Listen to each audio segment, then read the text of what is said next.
आणि म्हणून त्या पद्धतीने तुम्ही सर्वांनी मिळून तुम्हाला वेगवेगळे आयुष्य दाखवले जातील आणि मग त्या आयुष्याला बळी पडू नका. कारण पुढचा जो चालूला लिडिंग आमदार आहे तो जरा बऱ्या मोठा सगळ्या गावाला जरा मोठा माणूस आहे आणि मग त्या पद्धतीनं आपल्याला सुद्धा कार्यकर्त्यांनी सुद्धा स्वाभिमान न घाण ठेवता आपण आपल्या परिवाराचा आमदार कशा पद्धतीने झाला पाहिजे. कारण भारताने 11 वर्ष चांगल्या पद्धतीने काम केलं, त्याची पोचपावती अजूनही भारताचा कामाची पोचपावती अजूनही कोण विसरायला तयार नाही. म्हणजे इतकं काम दादाने त्या पद्धतीने केलेलं आहे आणि म्हणून ती जबाबदारी याची आपल्याला या विधानसभेला पार पाडावी लागणार आहे. आणि म्हणून मी आपल्या सर्वांच्या वतीने विनंती अशी करणार आहे. आता आज ही पंढरपूर मंगळवेढी बैठक झाली.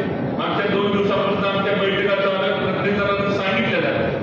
पण आता ही बैठक संपल्यानंतर परत आपल्याला एवढंच बघितलं तर आपण शुभेच्छा देऊया की उद्या त्यांना महाविकास आघाडीची बोलवून आलेलं आहे आणि महाविकास आघाडीची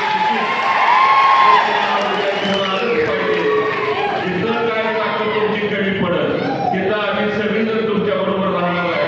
पण आपल्याला महाविकास आघाडीचं तिकीट कसं मिळेल त्याची जबाबदारी आपण तुम्ही सर्वांनी मिळून पार पाडू आणि ते तिकीट घेऊन आल्यानंतर मात्र तुम्हाला आपला शब्द राहणार आहे. नाहीतर आम्हाला तिकीट घ्यायला हवा आणि मग तुम्ही सुद्धा प्रत्येक भागाची संधी आणि आमची योगेश स्टार म्हणल्या पद्धतीनं प्रत्येक घरोघरी आपल्याला हिंडावं लागणार आहे.